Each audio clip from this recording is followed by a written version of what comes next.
Thursday night, 8 p.m. You know what that means. It is time for your Big Gold Belt Wrestling Podcast. And folks, as always, we have a lot to get into tonight. We have changing channels for NXT, a big Crown Jewel show that is leading to war. And should we even care about Ring of Honor anymore? All that and more tonight. Your Big Gold Belt Wrestling Podcast starts right now.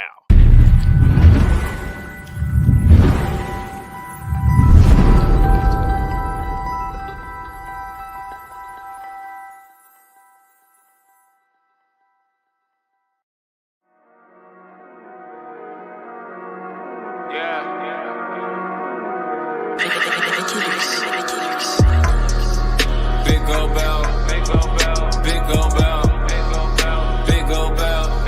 All I really want, that big gold belt, big gold belt, big gold belt, big gold belt.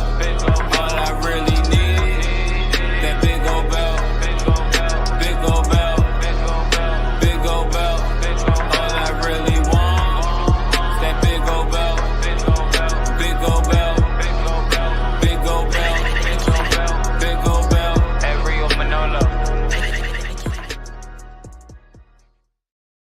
Good evening, everybody. It's Thursday night. You know what that means. Your Big Gold Belt Wrestling Podcast is on the air. I got Silly Celis with me on the left side of the screen. I am Will, and we are here to break down another week of pro wrestling action. We are glad you are here with us as we get into Season 3, Episode 39. The count doesn't even really count because who knows? I think it's over 500. We know that for sure. For all these years. Sometimes the math doesn't math, but it's going to math today. It's going to math today, something like that. We dropped this number on them at some point because it gets to be too much. Because what the hell would episode 622 mean or something? You know, you've been doing this longer than I have, Celis. So yeah, and I even lost count. But you know, we're here. We are here. I don't know if any of the other guys will be joining us tonight, but you and me are here to chop up this week in wrestling, if nothing else. So, folks, let's get to it because there's not the biggest week in wrestling or anything, not the craziest week in wrestling. Lord knows last week I was here with Crab and we were talking about Ric Flair getting signed to AEW and all the drama that was creating. So there doesn't seem to be as much drama this week, but we'll start off with some big business deals going down because the WWE's television picture, what their new TV deals are going to be for the future, it's coming into focus. It's slowly coming into focus. The dominoes are falling, and we're starting to see what the deal is. So we had already heard SmackDown is returning to USA Network next year. That was the first piece. Yeah. This week, the second piece came into focus. This week, we found out that NXT will be leaving the USA Network and going to the CW. So network TV broadcast over the air. CW becoming the home of NXT in October 2024. Don't know what night it's going to be on. It does not necessarily have to stay on Tuesdays. I think everything's kind of in play right now because technically we don't know that SmackDown's even going to be on Friday. Everything's just, we know where stuff's landing, but there's a lot of time between now and then. And there's still a third piece of the puzzle that we don't know anything about yet still. But NXT to the CW next year. Celis, first impressions when you heard the news. So I was a little bit surprised, and I was teasing that anytime that I hear the CW, I still think of the WB. So I just think about some of those cartoons that we grew up on, the WWB. It still is that way for me. But to go back to the whole scope, not just with NXT moving to CW, I'm really breaking down and thinking about how the SmackDown move back to USA. Is that a good move now? Because now you're thinking everything's going to be on NBC Universal. Right. But it's not. And I'm thinking maybe SmackDown should have stayed on Fox. And even as I'm looking at commercials advertising Fox, especially during the fall football season right now, it fits so well where you got your college football highlights and talking about what's on Big Noon Saturday. Then you got SmackDown coming in with commercials about what's appearing on SmackDown. And it seems very sports eccentric with it. And then you have your Sunday NFL action that's taking place. I really thought that Fox did a great presentation for SmackDown. So I'm wondering, as WWE is using this, what are they trying to use NXT and SmackDown for? Because when I look at USA, I think it more dramatic things, or maybe some comedy things. I don't see it as sports. Now, when you bring SmackDown back to USA, you're thinking it's going back to that dramatic or comedy role and not necessarily sports. However, the CW is trying to increase their sports tickets, where you now have the ACC for college football and Right. college basketball that's being broadcast on the CW. Are you using that avenue for NXT now? And it's going to be very interesting to see the broadcast, how it's set up, the commentary, the graphics that's with it. Is it going to be more sports essential, or is it going to go back to see, like, as part of those networks that CW have, where, of course, they just went through their whole superhero phase? Or are you going to make it more dramatic for that? It's just going to be interesting to see. In addition, now, and I know we'll talk about this probably a little bit later, it's rumors now that AEW actually got a pitch to bring one of their programs onto the CW, and they didn't even want to have a meeting with it, but then WWE takes it. So what are you really trying to bring up with the CW? And I'll even add this as the last before I shift it to you. Within the last 4 months, YouTube TV has now brought the CW from an app on those channel. Now you see it as live over the air service, just like you do if you had an antenna. But CW has now brought that to YouTube TV, where you just don't look at it as an app and say, okay, let me some content. It's actually a live running channel again. So it's just very interesting to see how they're going to use CW moving forward. Yeah, from what I've been hearing, the last, I guess, year or so, the CW has started this move to transition from all their dramatic shows, all their DC properties, because it was all wrapped up, all your Arrowverse and all that, and your Flash and all that stuff. That's all for the most part wrapped up, because that'd become kind of like their cornerstone, is all their DC. Absolutely. And now they're trying to morph into a heavy sports presence, apparently. So they already got the ACC. They picked up Live Golf when that took. I remember they had that on there. I didn't hear much about it, but that was one of their big moves, that they were going to be the home for Live Golf in the States. Absolutely. Now, making the move with WWE, getting NXT on there. Interesting move. Now, NXT is, supposed to be the third brand, the developmental brand. I think the idea is that, it's supposed to skew the younger talent, your Roxanne Perez's and all that, the younger folks. So that plays into how the CW used to be, where it was more like the kind of teen drama channel and stuff. Absolutely. So I'm curious how they're going to do it. It's like you said, is it going to be sports centric? Are they going to want to crank up the drama on it? I don't know. There's a lot of time between now and next year to kind of get an idea of what would NXT look like on the CW, and also with it coming off USA. My initial impression, the first thing I thought of when I saw SmackDown going off of Fox back to USA, when we talked about it the week that news happened, my first thought was, this might be NBC Universal wanting to get all the everybody properties under one umbrella, get them all there, eventually maybe get all the next day rights on Peacock, all that stuff, and get it all under one thing. And so now it's like, oh, well, they're not going to have NXT now. So we're getting that off Tuesday, which once I thought about, I was like, okay, if they're still trying to keep everything else, that would be 3 nights of wrestling in prime time on their channel. And I don't think they want USA to get become known as essentially the wrestling channel, or 3 nights out of the week, that's their prime time lineup. So I think their thinking was probably, we got SmackDown back. If we're interested in keeping Raw, and I hear they are, and I Raw's a whole nother different can of worms. But that's a whole different can of worms. But still, that's other than a couple years they were on Spike, that was where they've always been. Correct. So I'm thinking their thinking is, of the 3 pieces, this is the lesser of all 3. We got the second. We got SmackDown back. If we have to give something up in the name of trying to keep Raw, NXT is what we got to take the hit on.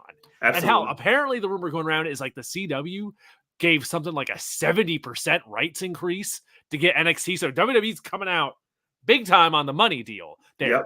Obviously NXT had to be bringing in the least amount of money of the 3, being it's, the smallest of the 3 shows and everything, and the least, been around the least amount of time. So I'm sure it's not pulling in the rights fees of Raw and SmackDown, but still a 70% rights increase ain't nothing to sneeze at. And I like the idea of, even since they lost Fox, they still have something on network TV. They still have something on broadcast. Something I thought WWE was very smart about with the last deal they did was how they've made a point of being, we are going to have a show wherever you are. If you just got an antenna, they had SmackDown. If you got cable, they had Raw and NXT. If you were on streaming, they on Peacock. They on all the platforms. Wherever you might be, there's something. for you there from World Wrestling Entertainment. And I guess that's what they're trying to, I think, continue here is like to have a presence everywhere. So SmackDown on cable, CW going to be on broadcast still. Raw is the third piece of the puzzle now. What the heck is going to happen with Raw? And my thought is this, that's obviously the biggest piece, the carrot that they can probably get the most money for because it has the longest track record. There's all this talk now, with the new ownership that, they're not married to Monday night. And I'm just like, my God, I can't imagine it not being on Monday, but I get the feeling the ownership is like, look, if you pay us the right price, we'll move it off Monday. I think my thinking is this. A lot of people are saying, they had to grab SmackDown because they're going to lose NXT and Raw. They can't afford to keep everything. So SmackDown was like their lifeboat for USA. My guess is I think they desperately want to try and keep Raw and have SmackDown now. Have it like bookend the week, have Raw on Monday, SmackDown towards the end of the week, bookend the week with it. And if they don't, my thinking is for them to leave, or especially to move off on Monday, it's WWE's going to be like, look, you want us to make that move? We're willing to do it, but you are going to have to pay us a princely sum of money to get that to happen. I don't know. What's your thoughts on what's going to happen with Raw? Where do you think Raw is going to? That's the biggest piece of the pie here, I think. It is. And I was going to feedback you in the question. I'm going to ask you that question in a second. So here's the answer to your question first. I think you have to keep Raw on Monday nights. It's just a staple where you think of Monday, you think of two things. If you're, a sports or at least dramatic fan, you think about Monday Night Football and you think about Monday Night Raw. Yep. Those are the two things you think about. Of course, all respect to network TV with your shows like The Voice and things of that nature, Dancing with the Stars. Of course, you have your content that fits everybody. But those are your two staples on Monday night if you're that demographic who loves that content of wrestling and sports. It's those two things. It's non-negotiable. But I do agree on what you say about using Monday and Friday as the bookends for wrestling. I think, in my opinion, especially what Fox has done, I actually look forward to Friday nights and coming to SmackDown. I did not like when SmackDown was on Tuesdays. I did not like when Thunder was on Thursdays. I think Monday and Friday are good bookends to do that. Now, here's another thing. You have two options of what you can do with Monday Night Raw. And I think it's the only two options you have. You can't put it on NBC because there's too much network that's coming back, especially that the writers have their deal now and the actors have their deal now. You have to feed some content to get back into that mainstream, and wrestling's not going to do that for you. But USA is the network that NBC Universal has to make sure they keep together because it's one good primetime network that is not having a lot of content right now because all they show is reruns and movies. You need to have wrestling still be on there. So I think you do the bookend for Monday and Friday to be that USA, hey, start your week with wrestling, end your week with wrestling, and have your promos with that. Now, here's the kicker. I think NXT should move to Saturdays. If you put it on CW, and this is why I say you should move it on Saturdays, NXT can essentially do one of two things with AEW. You can really eliminate their AEW Saturday show, or you might start to put AEW out of business. And we'll talk about why I think that may be down the pike, especially when we talk about these indie wrestlers. But what NXT can do, they can now be your standalone show on Saturdays. You can also use that as a precursor or pre-show to your premium live event that you do for NXT, or it could be your intro to your premium live event for WWE. And I think if you put it on that scale where it's that matinee sometimes where maybe 3, 4, 5 o'clock, and you put that on right before a premium live event, or naturally, if you put it at 6 o'clock, that's a good time that you can use that kind of beats around that football time. And if you're home on a Saturday evening before you go out, that's what you can use to do. Now, here's another thing that's interesting with that. When you think about the WrestleMania 24 schedule that just came out, they're still using their Hall of Fame production on Friday night. They're still using SmackDown on Friday night. And they're putting NXT, the premium live event, before night one of WrestleMania as a matinee event, as an early afternoon, just like last year. So if you're going to use that formula from last year to this year, continue with NXT being on Saturdays, but sometimes use it as an intro to your premium live event where they can go from the CW right to Peacock. Okay, so have it roll right into it, like Sunday Night Heat used to do back in the day. Right. Yeah, it's almost the pre-show is the live show. I mean, You could do it. I'm not crazy about the Saturday thing, but mainly just because we've seen how that's gone for Collision. Yeah. Collision is struggling. Struggling bad. And hell, we called it from the jump that show was going to have an uphill battle going against other pay-per-views, other sporting events, college football, and during the fall seasons, and just like I'm not crazy about the Saturday idea because I think it's just there's too much going on in people's lives already for wrestling to carve out a niche there. And the other thing would be, assuming they have SmackDown on Friday, then you'd have Friday SmackDown, NXT Saturday afternoon, and possibly a show that night. And it's too much all at once for my taste. Gotcha. My guess is NXT stays in the middle of the week. Could still be on Tuesdays. Mm-hmm. Hell, we may see a return of the Wednesday Night Wars for all we know. We may see CW be like, hell, we'll put them on Wednesday. I think CW is probably going to be looking at that schedule like, okay, clearly they won't have it on against Raw or anything, but probably that Tuesday, Wednesday, depending what happens with SmackDown. If they stay on Friday or if they move it back. Hell, SmackDown's been on Thursdays. It's been on Tuesdays. It's been every night on Fridays. Monday. Yes. Except Wednesday and Monday. Yeah. So SmackDown, who knows, could move a night or so. Who knows what USA wants to do there? So there's a lot of pieces here to figure out, I think, in the whole deal. But NXT to CW, I'm really curious how that's going to work out. And I think what we've been seeing with all, the main roster talent that's been involved, how Becky Lynch has been down there. And, it's been like a regular thing now to have like almost like main roster guest stars on the show. I think that's only going to continue with a move to the CW, because now the show is going to have to be even more of a priority. Yep. We went from it being on the network to USA to now the CW.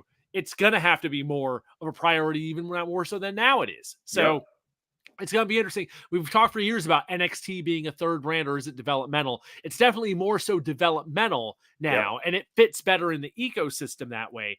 I'm thinking the big thing they'll double down though on is the idea of, okay, we gotta have our guest stars. We gotta have our star power of people doing little tours through there from the main roster to spice things up and to keep things interesting. But let me ask you this question, Will. Yeah. Now, I think it's a critical time right now because we're less than a year away. We're 11 months for October 2024. Right. And you think about some of the big time stars that we thought were going to get promoted from last WrestleMania that's still down in NXT. So your Carmelo Hayes, your Braun Breaker. You see Trick Williams getting elevated right in front of our eyes. You even see Dijak as a nice muscle, getting back to form, even though he was promoted to the main roster, but building his new character where it is.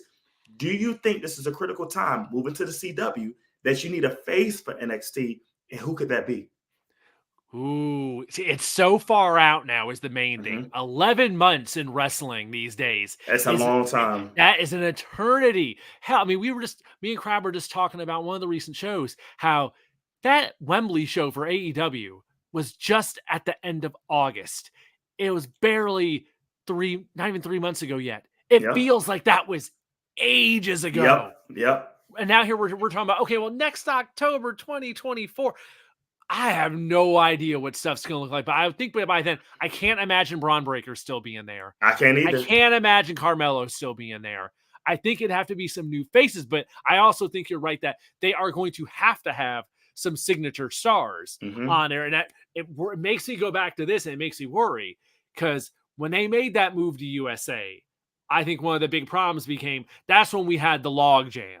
At the end of the black and gold era. That totally turned me off to the black and gold era, where you had the Undisputed Era, you had all four of those guys, and then you had Ciampa and you had Gargano. You had those six guys just stuck in that main event there for way too long.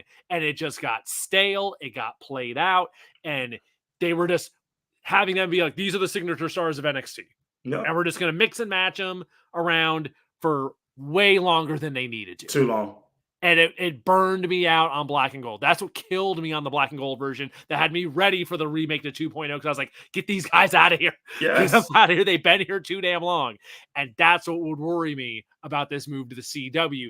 Do we fall into something like that again, where it becomes, oh, well, we know Carmelo Hayes is really good, but him and Trick Williams, they've been down here a couple years, but we're on the CW now. They got to be our signature guys. And I hope we're not here next October with that being the case. Yeah. That's the thing we got to keep in mind now. Is like the old rules do not necessarily apply anymore. We got totally new ownership now. Yep. So we got a different guy at the helm in Triple H. We got Shawn Michaels running things down there.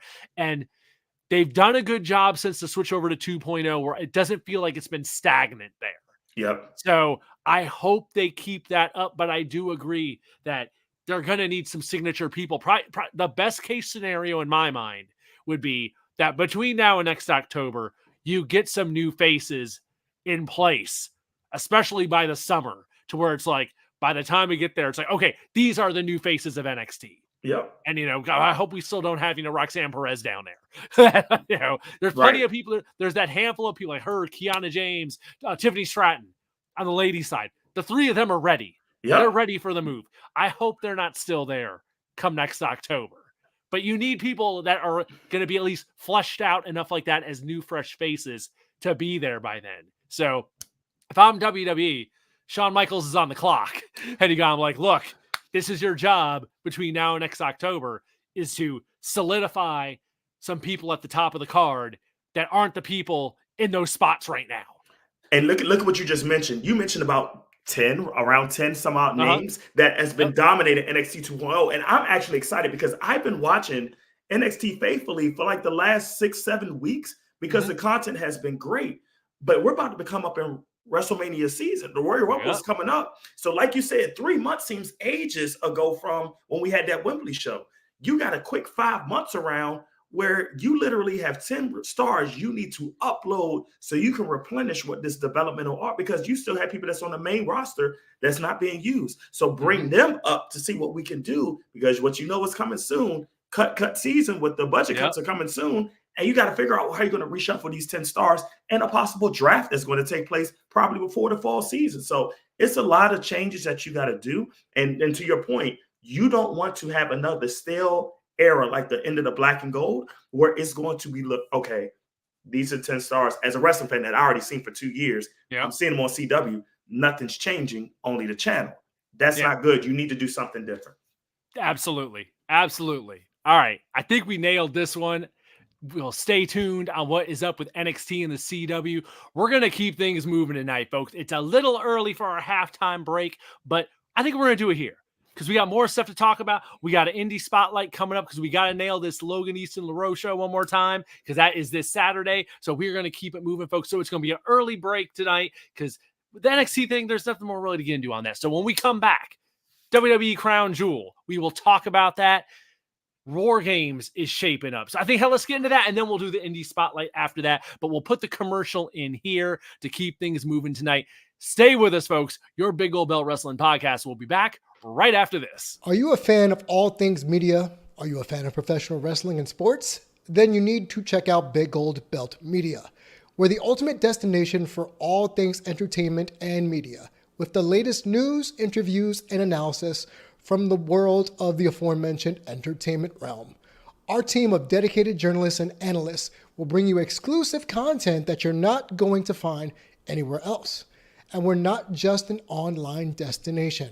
We attend live events, conventions, bringing you behind-the-scenes access and exclusive content that you're not going to find anywhere else.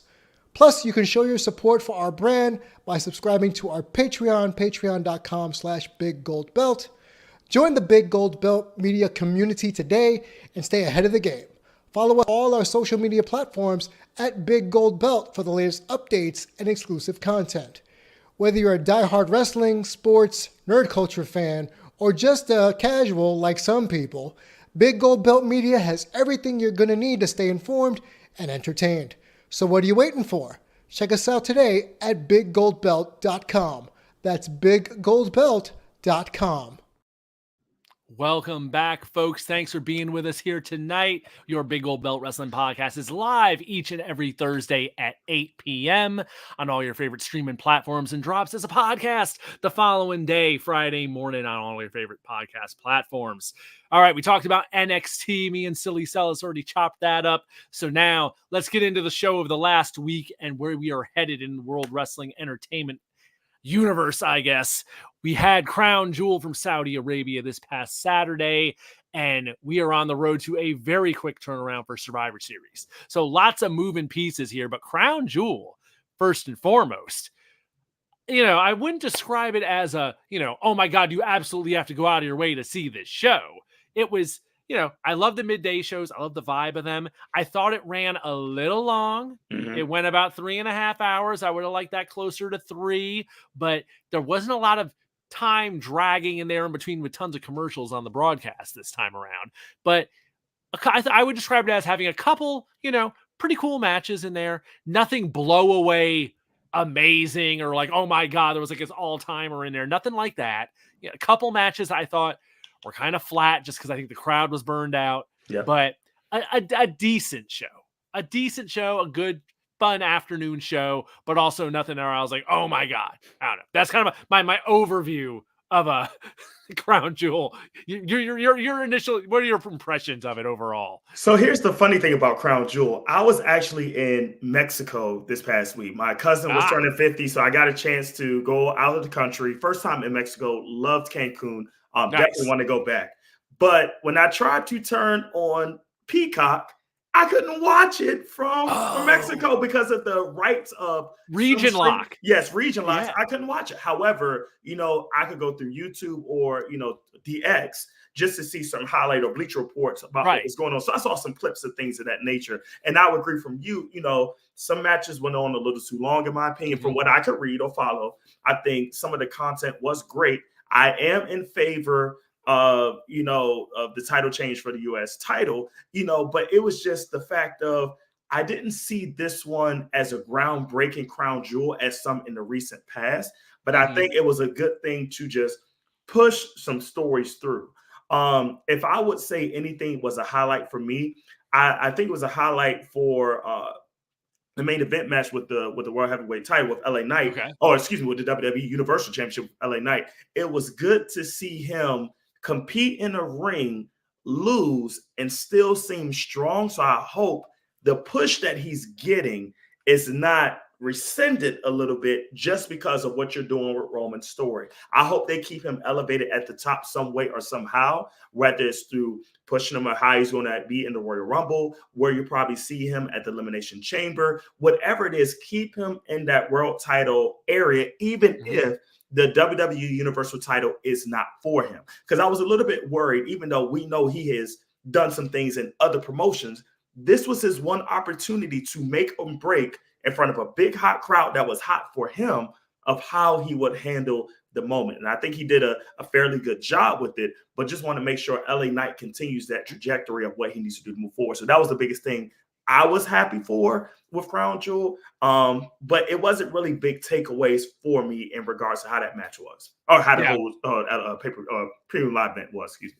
Last week when we were talking about the show when Crab was on here, we talked a lot about how LA Knight, we were like, there's no damn chance he's beating Roman Reigns. No. He ain't the guy who's going to take down the tribal chief after all this time. But we were pretty confident that like the main thing was going to be, okay, can he at least hang with him and look good enough that he gets the rub, that he gets elevated to that, okay, he can hang with these big names and then be in that group right underneath, that next level right underneath there. And I think he pulled that off. I thought they did a hell of a job with whoever's idea was to pass out all those signs on the hard cam side with all the yas on them for when he came out. It was like, okay, that was a nice little touch to like have the crowd weigh into him and I have a hell of a visual there for like, his main event moment and all this. I thought that was a tremendous idea. It was not a bad match. It hung with him pretty good. It was by no, this was not Roman Reigns versus Sami Zayn. This was not Roman Reigns versus Cody Rhodes at WrestleMania. It wasn't that level of investment. I think everyone was like, okay, we ain't gonna see a title change here. I don't think many people were buying into that. So people knew what they were getting. I think the big thing I was kind of hanging over everyone's head was like, okay, how is LA Knight gonna handle being in a main event on this big stage? Will he sink or swim?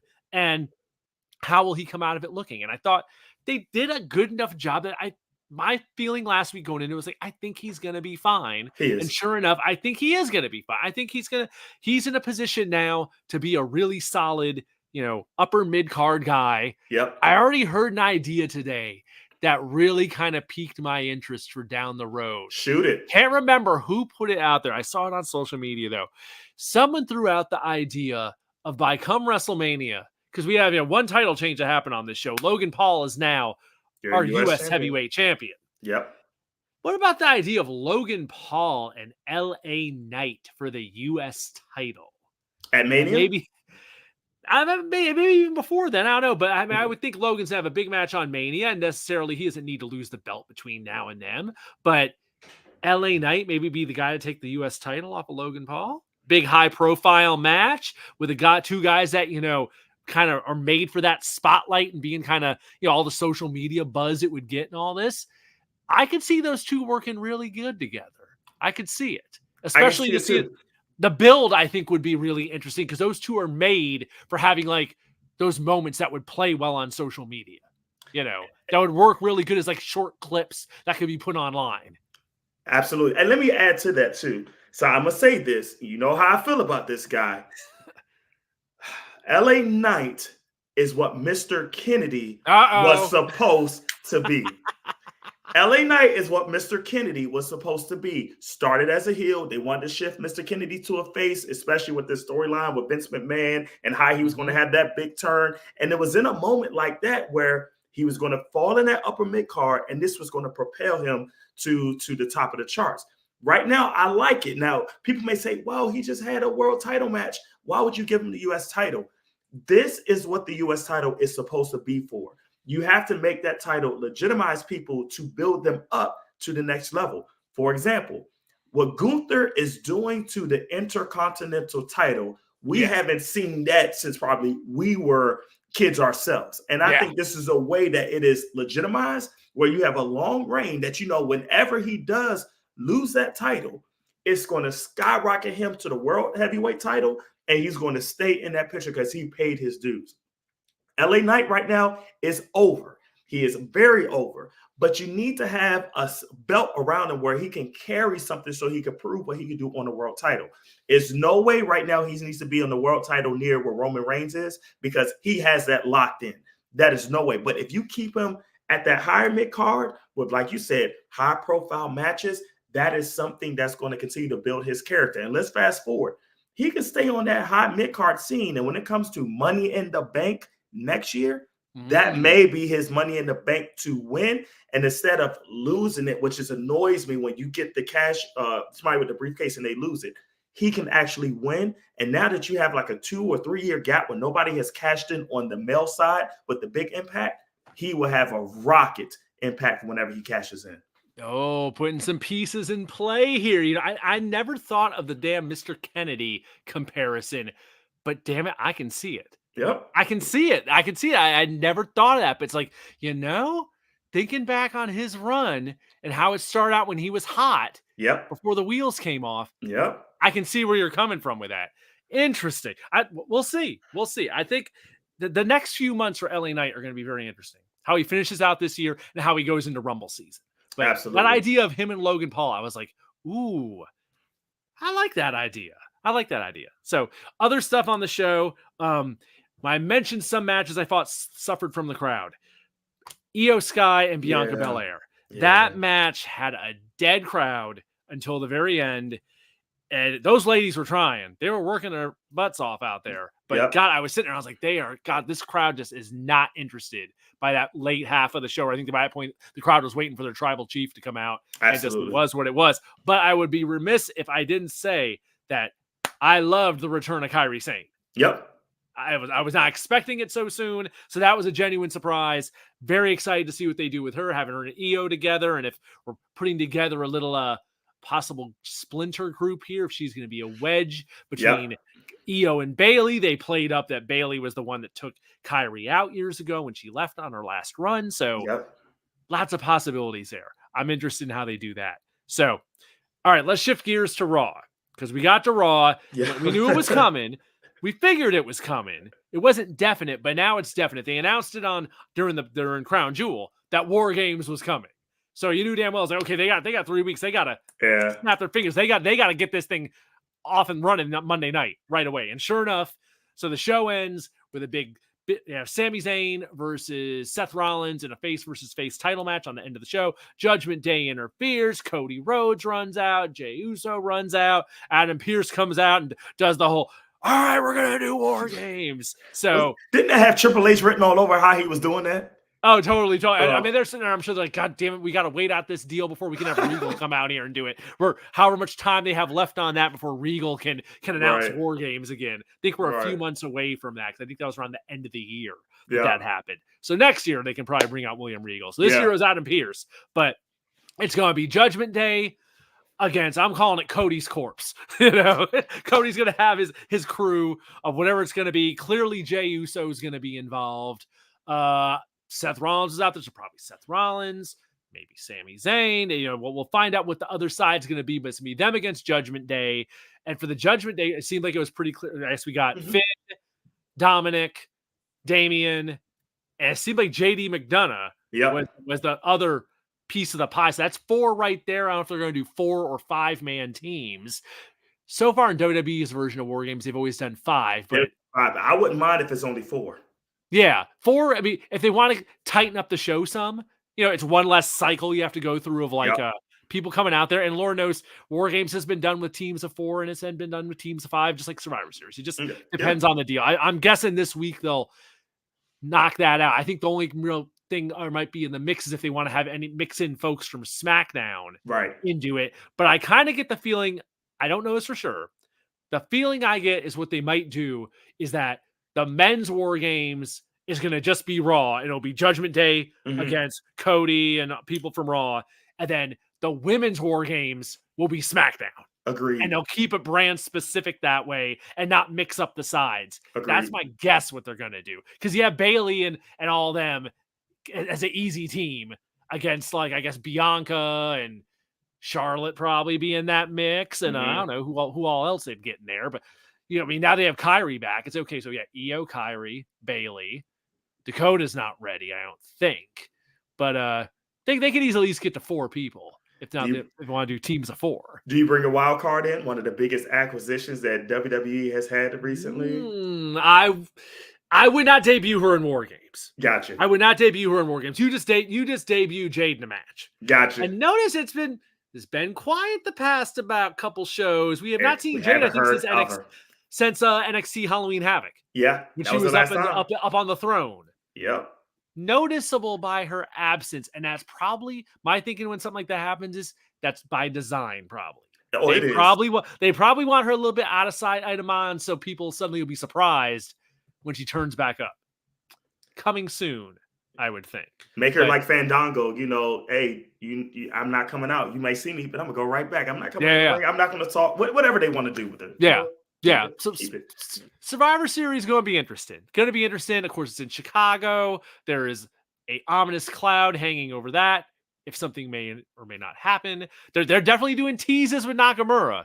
Yes, they're definitely doing teases where he wants to be challenged by someone, and they're being very cryptic and all that. So could be something, could not be something. I don't know. We're a few weeks away from that. We'll save the Survivor Series talk for down the road, but we are on the road to WarGames is the main thing. So I think we'll have some teams by Monday for the Raw side. And how many about the SmackDown deal? If they're doing that with the ladies, I could see that easily being tomorrow night on SmackDown because they don't have a lot of time here. We got to get to it. And they did a lot of advertising with Kyrie saying in the commercial about her reappearance. So you think that's got to happen. But let me add one more thing about just Raw itself. Yes. I want to say that even though, they did their setup for WarGames, I was actually very disappointed because I thought it was a great opportunity if they would have let that Seth versus Sami match play out the way I thought it was going to play out. I wish they would have thought, how that opening is, talk about the respect for each other. Okay, let's do this title match. Let's do it right now on Raw. We haven't seen a good title change on Raw that caught people off surprise that says, let me tune into Raw in a long time. I think the last time something like that happened is when Kevin Owens won it on Monday Night Raw when he won the Universal title. When he got thrown, I think it was a triple threat match at the time when he won for the first time. I would have loved to see Sami win that night, but then led to maybe some controversy with Judgment Day and things, and then build up to WarGames, but Sami be your title holder. I think it's just time for Seth to come off that reign because he doesn't need to have it as long as Roman. Going into the show last weekend, I was ready. I was like, come on, it's time for Drew Mac to win that thing. Yes, I like what they've been doing with him teasing a harder edge. I could still see that coming, but I thought they were going to do it at Crown Jewel. I really did. I thought it was it's time to switch it up from Seth, but that might be, if he's going to be part of WarGames and not be having a title defense there, it's probably coming. And Lord knows they are making a very big point of harping on his bad back. So we might be in a position where he goes through WarGames and that's the final. It's too much for him. And shortly thereafter, the title comes off him, whether it's Damian Priest cashing in or something else. But I think I get a feeling it's coming. And WarGames might be a key part of that. Yep. We'll see. We will see. Stay tuned, folks. Survivor Series coming up in just about 2 weeks almost. God, Thanksgiving weekend is when that goes down. Let's shift gears really quick to the local scene and the Big Gold Belt Podcast Indie Spotlight, because we've been promoting this for a few weeks. And this weekend, it's here, folks. Saturday night, VCW, Virginia Championship Wrestling, Saturday night, November 11th, here in Alexandria, Virginia, at the Leonard Chick Armstrong Rec Center at 25 West Reed Avenue. Why have we been promoting this show so much? It's very simple, because it is the retirement match of our champion of the 1%. Logan Easton LaRue is finishing up this week. The kind of last gasp of the Nova region, of the Grappital region here, for a scene that we've had for years. It's going to be a bit of a throwback night. Probably going to be a lot of faces we haven't seen in a while going down this Saturday, November 11th at the Leonard Chick Armstrong Rec Center in Alexandria. Wheeler Yuta is going to be his opponent, coming in from AEW. So you got Logan and Wheeler, in which I'm sure will be a hell of a damn matchup. We also got Nyla Rose on the show coming in from AEW, so a couple big names coming through, along with the rest of the superstars from VCW, including Boar and God, all kinds of folks from VCW going to be on there. So it's going to be VCW's debut here in Alexandria, Northern Virginia. Lots of shows they do down around Roanoke area, so excited to see them in person, and see Logan's send-off. So Logan was promoting this earlier today, saying they are down to select tickets left. So I'm going to check really quick while we're here if we are down to the end of the line on these tickets. Let me refresh the page. And while you do that, one thing I do want to say about Logan, definitely been to a lot of Nova Pro events. Yes. And Logan, if you ever saw him wrestle in person or see him live, it's a shame that he did not get an opportunity to go even farther within his career. I know he had some AEW appearances and things of that nature, but the guy is really talented. The guy is really, really good on the mic, and just the 1% where he lives in a gated community, inside a gated community, within the gated community. It's just the gimmick that he used with that. If you ever followed him or just locally here at wrestling, you have a treat. So please, if you got a chance to come out, I unfortunately won't be able to be there because I have to go out of town again, have a conference to go to in New Orleans. But if I was here, I would definitely be at that event to get tickets. So while Will said you got limited tickets available, please make sure you support. It's definitely worth going to see him in that main event. And Will, are there tickets there? There are still tickets there. So as of tonight, front row is gone, but the rest of the place is, they're only doing front row and then general admission for the rest, but ringside, rest of the tickets are still there. $25 a piece, November 11th here in Alexandria. Bell time is 7:30, doors at 6:30. There's parking down there because it's a city-owned rec center. So I know that deal, there's a pretty sizable lot there because it shares a lot with the schools. I don't think parking is going to be an issue. There's already up packages for if you want to meet Nyla Rose and get autographs or just photos. There's stuff up for that too. VCWProWrestling.com is where you can get your tickets for VCW's Alexandria debut and the retirement match of Logan Easton LaRue this Saturday night here in Alexandria. That's November 11th. So that is our Big Gold Belt Podcast Indie Spotlight for this week. Hope to see you there. I'll be down there. I know a bunch of the crew is going to be down there because this is a big one for us local folks. Indeed. So excited to see it go down. Excited to give Logan the send-off he deserves this Saturday night. All right, so our third topic for the evening as we tear through this show, we'll switch gears to AEW and more specifically Ring of Honor, because I'm not sure what's going on here. And last night on Dynamite, there was some weird stuff that happened. And then we had some news that came out later today that kind of adds on to it. But the first domino that fell is last night on Dynamite, you had a ROH TV title defense from Samoa Joe, who's been, completely dominating that title for a good while here. been a dominant ROH TV champion, been kicking ass and taking names. And last night he had a title defense against Keith Lee. Big matchup. Big matchup. Big guys, big match. Hell, it's enough for me to tune in, and I don't tune in to Dynamite that often these days. But hell, I was like, I will check that match out. So, perfect timing, and I happened to be around when it started, flipped it on, watched the match, went through a commercial break. Awesome. Just what you would expect from Keith Lee and Samoa Joe. Just two big guys laying it in, hard shots. Awesome, fun little TV match right there. Absolutely. Joe wins by rear naked choke, takes out Keith Lee, successful title defense. And then after the match, he gets the belt, he's looking at the TV title, and he grabs the mic, and he has this weird look on his face. He lays the ROH TV title down in the ring and says, I'm done with this belt. I don't want it anymore. I'm moving on to bigger and better things and bigger concerns. I want the AEW World title.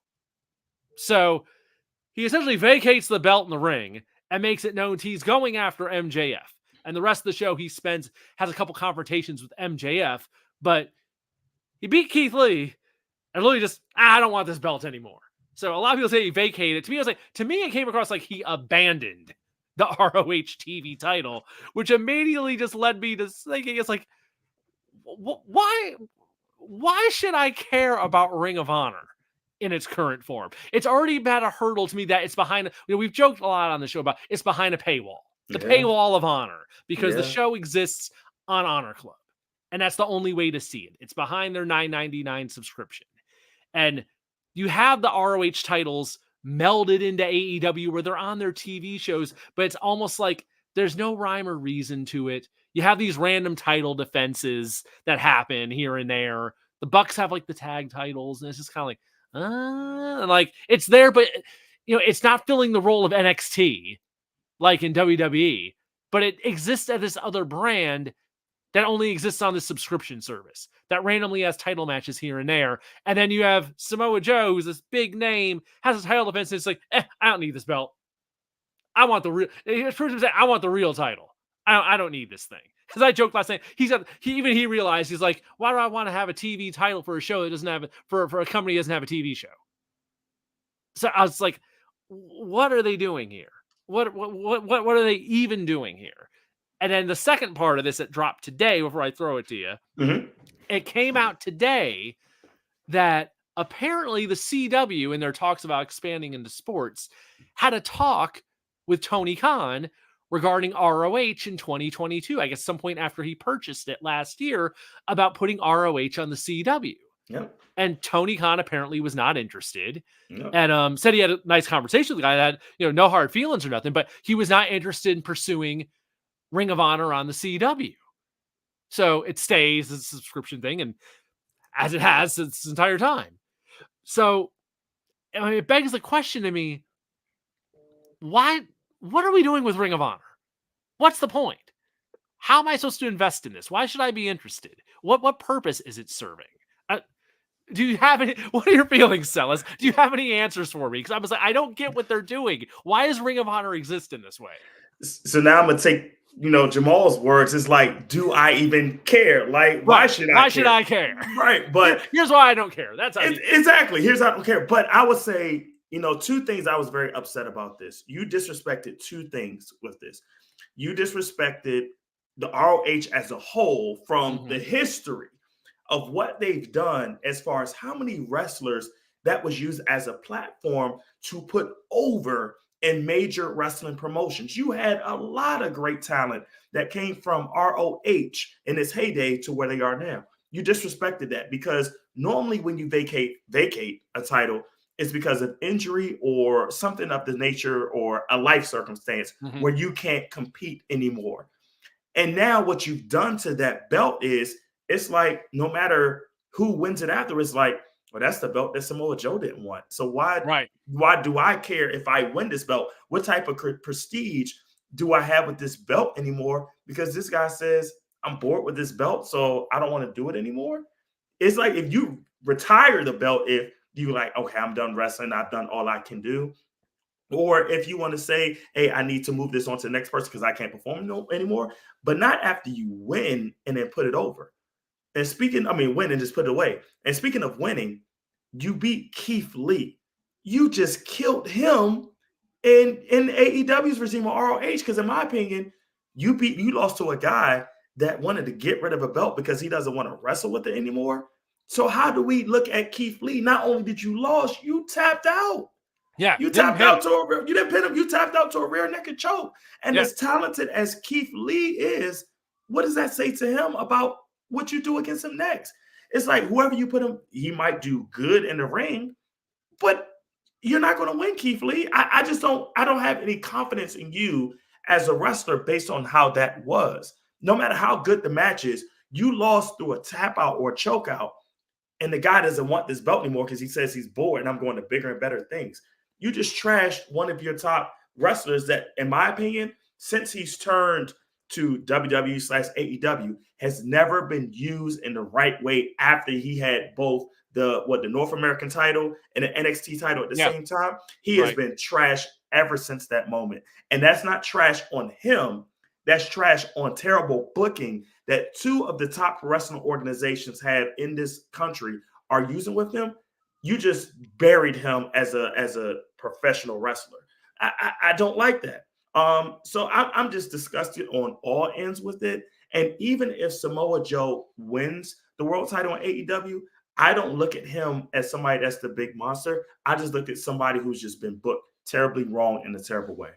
Yeah, you just mentioned the perfect damn thing there, where it's like Keith Lee was North American champ, then went on to win the NXT title and had the visual of both belts, and then gave up the lesser one. Yes. And that's usually how these things are done. It's like you have the one belt, and if you go on a streak with it, then it's like, okay, then they get a shot at the bigger one, and maybe they win it, maybe they don't. But if they win it, that's like, okay, you can't have both. Yep. One of them's got to go. And then you vacate the lower one.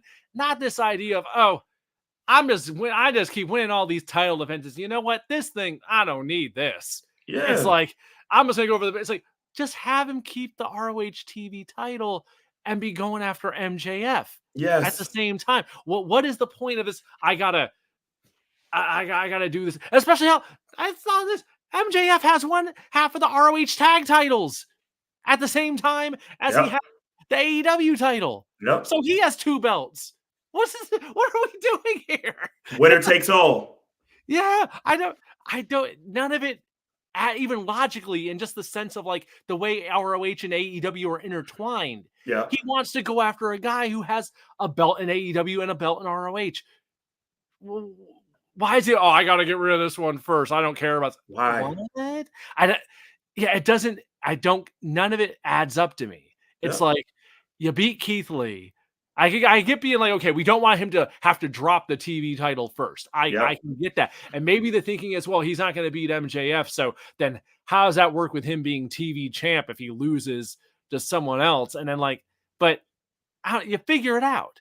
You don't paint yourself into a corner like that. This way of doing it just like now I'm just like, unless the idea is we're just getting rid of the TV title, which I had fine with me. They have too many belts, in my opinion. Yes, so I'm 100% fine with, hey, if the idea is, you know what, we're getting rid of the TV title, so essentially this is how we're deactivating it, that Samoa Joe doesn't care about it, and it's just going to disappear into the ether, then, okay, not a great way to do it, but you know what, hey, that's how we're going to get rid of it, fine. It's on par when got in WCW when they were going down, when Scott Hall won the TV title, it's the TV title too even. Scott Hall wins the TV title and literally threw it in a trash can on Nitro. Because he didn't care. At least that him being Scott Hall and being a jerk and being like, I don't care about this. But Samoa Joe, it don't fit. No, it don't fit his character of like honorable, big tough guy Samoa Joe. It's like, I don't need this. It doesn't fit the character. The Scott Hall thing, at least, it fit the character. It wouldn't even fit him if he was Sweet Tooth, which he played in Twisted Metal. It didn't fit him if he was playing that gimmick as a character in AEW or ROH. So it just didn't mesh. I didn't like it at all. And when you're trying to sell this show that's behind a paywall that people have to pay to see, that's going to have they're still going to be they're promoting a pay-per-view in December. It's going to be part of the service now, at least, so you don't have to pay extra for it. But still, you're trying to drive subscribers to Honor Club, and at the same time telling them like, oh, the Ring of Honor title for Samoa Joe don't want that. Nope. So if the wrestlers ain't even investing in it as like something to aspire to, why should I open up my wallet for it? Exactly.